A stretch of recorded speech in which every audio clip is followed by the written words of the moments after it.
یہ تو ادھر ہی آ رہے ہیں. میں نے کہا ہاں انہوں نے تو آنا ہی ہے. وہ میری جان تھوڑی چھوڑیں گے. میرا پیچھا کر رہے ہیں.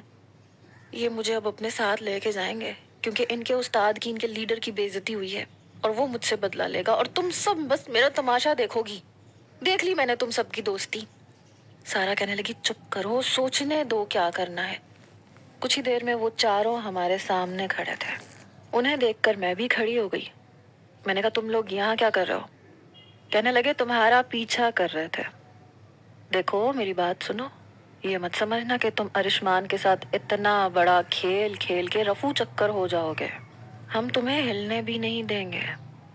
ہمارے نہایت نیک اور شریف دوست پہ تم نے اتنا بڑا الزام لگایا ہے اور خود یوں لڑکیوں کی گودوں میں بیٹھے ہوئے ہو. یہ سن کے سارا کہنے لگی او مسٹر, تمیز سے بات کرو. فہد کہنے لگا او مس تمیز الدین, یہ مت سمجھو کہ لڑکی ہو تو ہم تمہارا لحاظ کریں گے. سارا کہنے لگی اچھا چلو ٹھیک ہے, ذرا بدتمیزی کر کے تو دکھاؤ تم. ایسا شور مچاؤں گی نا, آس پاس کے جتنے لوگ ہیں نا جوتیوں سے تم لوگوں کو گنجا کریں گے. خبردار جو داؤد کو کچھ کہا تو. سارا کی دھمکی سن کے فہد نے آنکھیں پھیلا کے اسے دیکھا. شزا کہنے لگی دیکھو ہم معاملہ رفع دفع کرنا چاہتے ہیں. تم بھی اپنے دوست کو سمجھاؤ, ہم بھی داؤد کو سمجھائیں گے. آج کے بعد یہ ایسی کوئی حرکت نہیں کرے گا. روہیل کہنے لگا ہاں ایکچولی آپ لوگ بالکل ٹھیک کہہ رہی ہیں, ہمیں معاملہ رفع دفع کرنا چاہیے. اس نے فہد کا کاندھا پکڑ کے تھوڑا سا دبایا تو فہد کے ماتھے پہ پڑے ہوئے بل کچھ ٹھیک ہوئے. شزا کہنے لگی آپ مجھے کچھ سمجھدار لگتے ہیں. یہ کہتے ہوئے وہ مسکرائی. روہیل کی تو باتیں کھل گئی. انور کہنے لگا دیکھیں ہم اس معاملے میں سوچ سکتے ہیں, ایسی بھی کوئی بڑی بات نہیں ہے, اور ارشمان نے جو کچھ کیا میری وجہ سے کیا تھا. میرے پیپر اچھے نہیں ہوئے تھے لیکن کوئی بات نہیں, میں اسے سمجھاؤں گا تو مان جائے گا. وہ میری بات بہت سنتا ہے. نگین کہنے لگی اسی میں آپ لوگوں کی بہتری ہے. دیکھیں داؤد نے جو کچھ کہا وہ غلط فہمی کی بنیاد پہ کہا. میں نے کہا اسی کا قصور ہے, یہ بار بار اس کے ساتھ چپک چپک کے بیٹھا تھا تو ہو گیا مجھے شک. کہتا تھا ارشمان پہ میرا حق ہے, میں اس کے ساتھ کرسی پہ بیٹھوں گا, تو میں نے سوچا. فری کہنے لگی بس داؤد پرانی باتوں کو چھوڑو. فری نے مجھے آنکھیں دکھائیں کہ چپ رہو, معاملہ سدھارنے دو. میں چپ ہو گئی. خرم کہنے لگا ہاں چھوڑو پرانی باتوں کو, کیا رکھا ہے ان باتوں میں. ساتھ میں فری کو دیکھ رہا تھا. فہد کی نظریں سارا سے ہٹنے کو تیار نہیں تھی. باقی لڑکوں کا بھی یہی حال تھا. روہیل شزا کو دیکھ کے مسکرا رہا تھا, انور نگین کو دیکھ کے, اور خرم فری کو. سارا کہنے لگی دیکھو داؤد ہمارا بچپن کا دوست ہے, ہم نے اسکول میں ایک ساتھ پڑھا ہے, کالج میں ساتھ پڑھا ہے, اور ہم جانتے ہیں کہ یہ بنا سوچے سمجھے بھی بات کر دیتا ہے. کبھی کبھی ایسا ہو جاتا ہے. آپ اپنے دوست کو سمجھائیں, اتنی بڑی بات تو نہیں ہے, اور تھوڑا سا اپنے اندر برداشت پیدا کریں. اب دیکھیں اس قسم کی باتیں بند کمرے میں ہو رہی تھیں تو کوئی بھی ہوتا تو یہی سوچتا, اور میرے خیال سے تو داؤد کا اتنا زیادہ قصور بھی نہیں ہے. انور کہنے لگا آپ فکر ہی نہ کریں, ارے ہم سب سمجھائیں گے ارشمان کو. بات واقعی اتنی بڑی نہیں لگ رہی ہے جو تھوڑی دیر پہلے لگ رہی تھی, اور صبح تو بہت ہی بڑی لگ رہی تھی. ساتھ ساتھ وہ سارا کی آنکھوں کی طرف دیکھ رہا تھا. پھر مجھ سے کہنے لگا چلو داؤد ہم لوگ واپس جا رہے ہیں, تم بھی چلو ہمارے ساتھ. میں نے کہا نہیں نہیں میں نہیں جاؤں گا. وہ پاگل تمہارا دوست خون خوار شیر کی طرح سے مجھے دیکھتا ہے. میں بہت شریف قسم کا لڑکا ہوں. میں پرنسپل سے شکایت کر دوں گا کہ اس نے مجھے یہ دھمکی دی ہے. میں سارا کے پیچھے ہو کے کھڑی ہو گئی. سارا کہنے لگی دیکھا آپ نے, بچے کا اتنا سا منہ نکل آیا, کتنا ڈر گیا یہ, بھلا ایسے کوئی دھمکی دیتا ہے کسی کو. فہد کہنے لگا نہیں بہت برا کیا ارشمان نے, بہت برا کیا. میں ہوں نا, میں سارا معاملہ ٹھیک کروں گا. داؤد وہ تمہیں کچھ نہیں کہے گا, یہ میری گارنٹی ہے.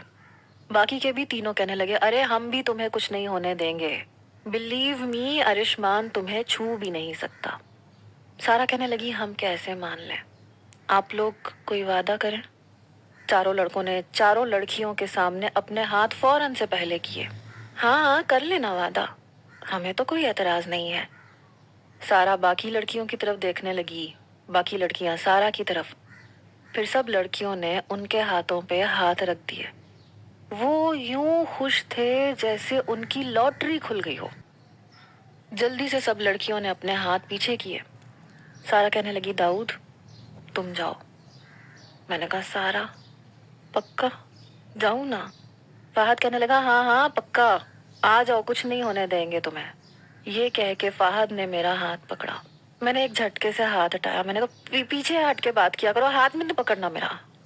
وہ کہنے لگا ارے کچھ نہیں ہوگا تمہیں، تمہاری سہیلیوں کے ساتھ وعدہ کیا ہے نا. اس سے پہلے کہ میں فہد کے ساتھ جاتی، سارا کہنے لگی داؤد ذرا میری بات سننا. میں سارا کے پاس گئی، وہ مجھے 10 قدم پیچھے لے گئی. کہنے لگی بات سنو، تمہاری خاطر ہم نے ان کمینوں کے ساتھ ہاتھ ملایا ہے. تم اب یہ سب کچھ وائنڈ اپ کرو. ویسے بھی 3 مہینے بعد پیپرز ہیں، اس کے بعد 1 مہینے کی چھٹی ہونی ہے. جیسے تیسے کر کے یہ 3 مہینے گزارو. چھٹیوں کے بعد میں یہاں سے تمہارا داخلہ ختم کروا دوں گی، اور آلریڈی تمہارا داخلہ ہمارے کالج میں ہے، پھر تم وہاں پڑھ لینا ہمارے ساتھ. میں نے کہا ہاں ٹھیک ہے. کہنے لگی ڈرنے کی ضرورت نہیں ہے، ہم تمہارا ساتھ دینے کو تیار ہیں. میں نے کہا بس ان چھچوروں کو حد میں رکھنا، زیادہ فری مت کرنا. کہنے لگی یہ تم ہم پہ چھوڑ دو، ہم سب کر لیں گے، تم جاؤ. اور دیکھو ارشمان سے ڈرنے کی ضرورت نہیں ہے تمہیں، تم جتنا ڈرو گی وہ تمہیں اتنا ڈرائے گا. میں نے کہا ٹھیک ہے. چاروں لڑکے مجھے بڑے غور سے دیکھ رہے تھے. میں واپس آ گئی. ان کے ساتھ ہی میں کیڈٹ کالج واپس گئی. انہوں نے بھی ہاف ڈے کی چھٹی لی تھی، کیونکہ ارشمان نے کہا تھا کہ جاؤ پیچھا کرو اس لڑکے کا اور یہ کہیں جانے نہ پائے. واپسی پہ فہد کہنے لگا دیکھو فی الحال تم ارشمان کے سامنے کچھ مت کہنا، ہم ہیں نا، ہم سمجھائیں گے اسے. میں نے کہا ٹھیک ہے. ویسے بھی تم نے سارا سے وعدہ کیا ہے، اور وعدہ خلافی کرنے والا سیدھا جہنم میں جاتا ہے. میری بات سن کے کہنے لگا ہاں پتا ہے مجھے. اچھا یہ بتاؤ تم سارا کے بارے میں کتنے سیریس ہو؟ میں نے کہا نہیں میں اتنا بھی نہیں ہوں. کہنے لگا شادی وادی کا ارادہ تو نہیں ہے؟ میں نے کہا نہیں نہیں، میری ویسے ہی اپنی خالہ زاد سے منگنی ہوئی ہے. یہ تو اسکول میں مونٹی سری سے میری فرینڈز ہیں، اس لیے. فہد نے تو جیسے اپنا رکا ہوا سانس بحال کیا. کہنے لگا شکر ہے اللہ کا. میں نے کہا کیا کیا مطلب تمہارا، کیا شکر ہے؟ کہنے لگا نہیں وہ بڑی اچھی لگتی ہے. دیکھو اگر تم میرا ٹانکا سارا سے فٹ کروا دو تو یقین جانو میں ہر جگہ تمہارا ساتھ دوں گا. میں نے کہا جانے بھی دو، تمہارے دوست کے ساتھ اچھی خاصی بانڈنگ ہے، تم لوگ ایک زبان ہو، اور اس پہ تم لوگوں کا پلان ہے کہ میرے ساتھ ساتھ میری دوستوں سے بھی اپنی اہانت کا بدلہ لو. یہ پلان ہے تمہارا. دیکھو میری دوستیں بہت شریف ہیں، وہ ایسی ویسی نہیں ہیں. وہ تو میرا ساتھ بچپن سے ان کے ساتھ ہے، بہن بھائیوں والا حساب سمجھ لو، اس لیے میرے قریب ہو جاتی ہیں، ورنہ ایسی ویسی نہیں ہے. وہ بہت شریف لڑکیاں ہیں، لڑکوں سے دوستی نہیں کرتی وہ. فہد کہنے لگا ہاں ہاں مجھے سمجھ آ گیا ہے، میں سمجھ گیا ہوں.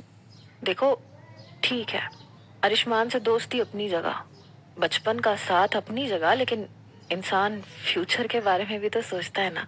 ہم نے بھی تو شادیاں کرنی ہے یار. خود تو اس کمینے کا نکاح ہو چکا ہے، اس لیے ہمارے سامنے یہ زیادہ پھوں پھاں کرتا پھر رہا ہے. پتا ہے نا کہ اول تو کوئی لڑکی اسے منہ نہیں لگائے گی، اور اگر اس نے ایسی کوئی حرکت کی تو ہم نہیں کرنے دیں گے، اس لیے اسے زیادہ آگ لگتی ہے. دوستی اپنی جگہ، محبت اپنی جگہ، میں شادی تک کا سوچ چکا ہوں. دیکھو اب تم نے میرا کام بنانا ہے. وہ ملتجی ہوا. میں نے کہا اچھا ٹھیک ہے، لیکن تم وعدہ کرو کہ میرا ساتھ دو گے. ارشمان میرے قریب بھی نہیں آئے گا، مجھے چھوئے گا بھی نہیں. کہنے لگا اس کی ایسی کی تیسی، تمہیں ہاتھ تو لگا کے دیکھے. ہم لوگ واپس ہاسٹل کے کمرے میں آ گئے تھے. ابھی رات کے کھانے میں اچھا خاصا ٹائم تھا. فہد باہر چلا گیا. کہنے لگا میں نا ذرا ارشمان کا دماغ درست کر کے آتا ہوں. میں نے کہا بیسٹ آف لک. وہ بھی مجھے انگوٹھا دکھاتے ہوئے چلا گیا. پھر میرے پاس روہیل آ کے بیٹھ گیا. میں ذرا کھسک کے پیچھے ہٹی. کہنے لگا یار وہ مجھے بات کرنی تھی تم سے. میں سمجھ گئی سب کے دل اور دماغ کی گھنٹیاں بج رہی ہیں. میں نے کہا ہاں پتا ہے مجھے، تمہیں شزا اچھی لگتی ہے. کہنے لگا واہ یار کیا بات ہے تمہاری، تم تو دل کی باتیں جان جاتے ہو. میں نے کہا ہاں لیکن ایک شرط ہے. کہنے لگا بولو نا کیا شرط ہے تمہاری، مجھے ساری شرطیں منظور ہیں.